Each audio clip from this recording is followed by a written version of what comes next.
지금 나라를 걱정하는 사람들 또 보수 단체를 이렇게 가지고 있는 사람들은 제가 볼 때는 90% 이상 기독교 신앙을 갖고 있는 사람들이 나라 걱정하면서 수없는 조직들이 있지 않습니까? 그 조직들은 대부분 다 기독교인들이 중심이 되어서 움직인다고 저는 봅니다. 왜냐하면 기독교 신앙인이 되면 자유대한민국을 사랑하지 아니할 수가 없습니다. 우리나라가 유교 사변이 터졌을 때에 신앙의 자유가 없어지잖아요. 자유대한민국이 무너지면 이승만 박사가 성경적 가치관 위에 헌법을 제정했고요.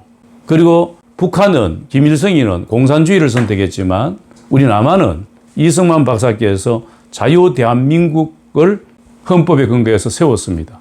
전쟁이 난 70년이 넘었지만 북한은 전쟁이 나고 난 다음에 우리보다 훨씬 더 잘 살았습니다. 그런데 한 70년이 지나오면서 제가 개성에 몇 년 전에 우리 그린닥터에서 병원을 지어놨기 때문에 38선을 넘어서 민동선을 넘어가지고 서울역에 내리면 개성 공단까지 딱 50분 걸립니다. 들어갈 때 보초병들이, 북한 보초병들이 우리를 노려보는데요. 눈빛이 보통 눈빛이 아닙니다. 창문을 이렇게 보면요. 얼굴이 촥 말라 키도 조만하고 새카맣습니다. 초코파이를 한 배토경 씌고 갑니다. 그 초병들에게 북한 애들한테 초코파이 하나 주면요. 항복합니다. 완전 무장품입니다. 그리고 그린닥터스 개성에 있는 병원이 있는데 그 북한 사람하고 남한 사람 같이 이렇게 서로 떨어져 있었는데 이 칸을 막았는데 우리 정원장이 그걸 하면서 칸을 열었습니다. 협력해서 의료 진료할 수 있도록. 그런데 그분들이요. 상당히 순전해요. 왜 그린닥터스 개성병원에서 그 인기가 있었냐면요. 정정 회장이 연탄을 엄청나게 그때 도와줬어요. 그런데 북한 구들이라든지 방구들 이런 것들이 떼면 가스가 올라오는 그런 흐름하니까 가스 중독이 돼가지고요. 쓰러질 때에 평양에서까지 개성공단에 와가지고요. 치료를 많이 했습니다. 그래 의술은 복음 전하는 데 최고예요. 이제 그런 어떤 일들이 있었는데 결국 뭐냐면 NGO 단체가 대부분 기독교고 성경을 사랑하고 하나님을 사랑을 알고 하나님의 은혜를 알다 보면 자기 나라를 사랑할 수밖에 없는 거예요. 지금 주로 이런 나라가 어려울 때 일어났던 사람, 지금도 뭐 그라운드 씨라든지 전한길 씨라든지 이 연사들 있지 않습니까? 애국적으로 이렇게 애를 쓰는 사람들이 대부분 기독교인들입니다. 하나님을 사랑하고 하나님의 은혜를 아는 자들은 자기 민족을 사랑할 수밖에 없고 공산주의는 배척해야 되고 북한에서 예배드리다 하면 목이 날아가는데요. 그래서 나라를 살리기 위해서 가장 간절한 사람들이 기독교인들이기 때문에 기독교인들이 그렇게 많다는 이유가 거기에서 예배의 자유를 잃어보지 않기 위해서. 예배가 망하고 교회가 망하면 역사적으로 그 나라도 다 망했고요. 우리나라가 언제 세계 밥 먹을 수 있는 나라에서 어두운 나라에서 조선 말기에 복음을 알았던 예수 그리스도의 은혜를 알았던 수많은 독일, 영국, 미국, 캐나다 이런 데서 젊은 애들이요. 하나님의 사랑을 안 이들이 복음을 들고 그때 돛담배를 타고 오다가 풍토병에 걸려 죽고 그렇게 한 사람들이 와서 우리나라에 복음을 전해줌으로 인해서 옛날 여자들이 우리 어릴 때 우리 형수가요. 내 5살 시집 왔는데 우리 아버지한테 혼나더라고. 나는 어릴 때 이해가 안 됐어요. 아니 아버지가 저 딸 같은 며느리 왔는데 예쁘게 안 하고 왜 저를 혼을 내? 밥상을 가지고 왔어요. 아버지한테. 가져왔는데 나갈 때 엉덩이 보였다고요. 그 예쁜 며느리를. 우리 아버지가 혼을 내는데요. 그만큼 기독교가 들어오면서 세계 초토화됐던 나라가 70년 만에 지금 경제대국 10위죠. 군사대국 6위라 하잖아요. 그런데 일본하고 가보면요. 미국 가도 우리나라보다 못 살아요. 미국에는 지금 열쇠를, 이 자물쇠 세대 여는 걸로 열쇠를 하지만 우리나라는 그런 거 없어요. 딱딱딱딱 누르면 전자로 다 해결되고요. 저분들은 비대도 없어요. 미국에는. 우리는 어지간한 집에 비대가 다 있어요. 얼마나 잘 사는데요.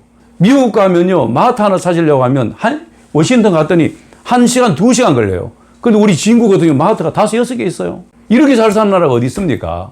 이게요. 예수 믿음으로 하나님을 두려워 하나님을 사랑함으로 위로부터 하나님 복을 주셔. 대한민국 이렇게 잘 사는데 지금은요. 배가 불러서. 근데 우리나라가 너무 빨리 배불러졌습니다.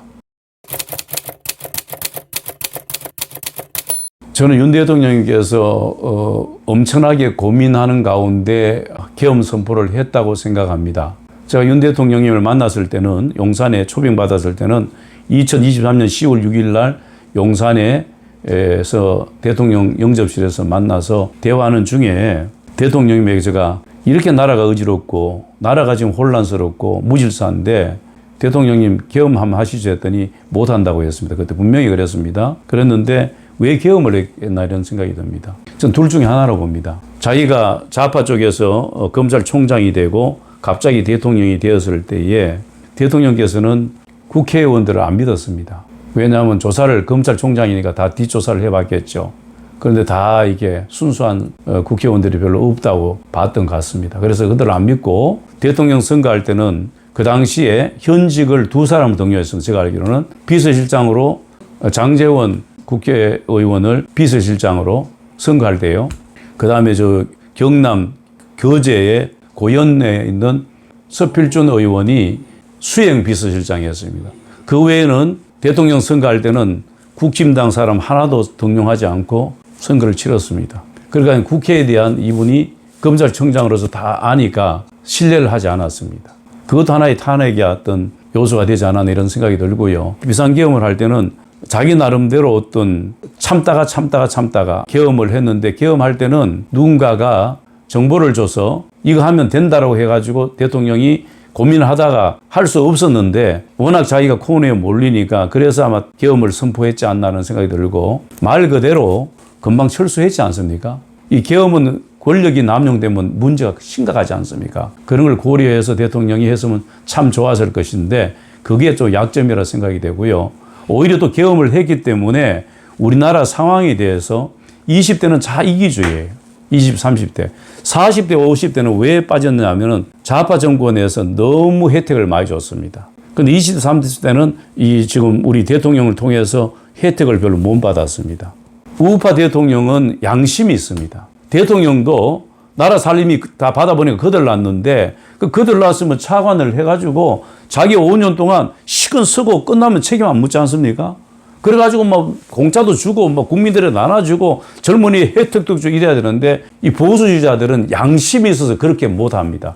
나라 건국가 바닥이 났습니다. 그 앞정권에서 다 빼서 다 밥그릇을 다 만들어놨습니다. 박원순 시장 돌아가셨지만 제가 서울시에 박원순 시장이 만나서 한번 올라갔더니요. 저한테 견학을 시켜줬어요. 서울시의 NGO 단체를 견학을 너무너무 잘해놓은 거 있죠. 10,000개 이상. 그걸 시에서 국민을 위해서 해야 될 돈을 자기 어떤 앞으로 출세하기 위한 더 큰 일을 하기 위한 발판으로 밥그릇을 다 만들어 놨는데요. 이 좌파 정권은 자기 일을 위해서 수단과 방법을 가리지 않고요. 이 좌파 정권은 목적지향주의입니다. 지금 대통령을 탄핵을 시켜놓고 처음부터 탄핵을 계획했던 거하고 제가 볼 때는 그러나 지금 20명을 탄핵시키는 것은 대한민국 역사에 있을 수 없는 일이고 이 대한민국을 아주 우습게 보는 겁니다. 이게. 그들은 목적지향적이고 어떤 수단과 방법을 가리지 않고라도 나라 돈을 어떻게 쓰든 뺏으든 말든 다 해가지고 자기들만 원하는 세상을 만들면 된다는 생각을 갖고 있어서 그렇게 해와서 나라에 윤 대통령께서 나라를 인수할 때 완전히 나라가 부도 직전입니다. 지금 이래가 달러가 1,600 올라가면 나라가 망합니다. 지금 제가 볼 때는. 대통령은 그걸 알고요. 돈을 은행에 다 닫아서 금고가 이게 누수되지 않도록 하기 나라를 사랑해서 그렇게 했다고 저는 봅니다. 그런데 이번에 윤 대통령이 탄핵한 것에 대해서는 너무 좀 생각 없이 했는 것에 대해서는 제가 볼 때는 좀 처음이었기 때문에 정치하지 않았던 사람이기 때문에 아마 결격 사유가 있었다고 본다면 그런 국민들이 성숙된 국민들이 또 국회의원들이 그걸 잘 보충해서 국부를 잘 세우고 본의 아니게 그러했다면 국민들에게 사과하게 하고 참모들이 그래서 내가 이런 경우를 해서 용서해 달라고 이렇게 하고 그렇게 큰 피해도 안 줬고 사상자도 하나도 안 내었으니 제가 섣불리 마음이 급해서 그러으니 국민들 용서해 달라고 옆에 참모들이 그 대통령을 도와서 대통령답게 처신할 수 있도록 그런 참모가 없습니다. 제가 보니까. 그러면서 지금 저쪽 좌파에서는 아예 레일을 깔아가지고 레일 가는 대로 지금 가고 있지 않습니까? 그런데 감사한 것은 윤석열 대통령이 계엄 선언함으로 인해서 2030 아이들, 이기적이고 자기들밖에 모르는 아이들이 이 현실을 알고 일어났다는 것이 얼마나 좋습니까? 이대로 가면 공산주의 가죠. 이대로 갔으면 베트남이나 캄보디아 같이 지식인들 자기 정권 잡으면 다 죽일 수도 있습니다. 왜? 독일이 그랬고요. 베트남이 가보세요. 젊은 사람밖에 없어요. 30대, 40대밖에 늙은 사람 보기가 어렵습니다. 다 죽였습니다. 지식인들, 공무원들, 뭐 성녀들 다 죽였잖아요. 우리나라 그런 사태가 안 온다고 볼 수 없는 게 지금 국회가 민주당이 200석 이상 갖고 악법을 몇 개 만든 줄 아세요? 3,700 이상 악법을. 법이 많은 나라는 후진국입니다. 정말 선진국은 법이 필요 없지 않습니까? 그래, 윤 대통령께서 탄핵 문제는, 개헌 문제는 제가 볼 때는 조금 더 생각했으면 얼마나 좋았겠나 이런 생각이 들고요.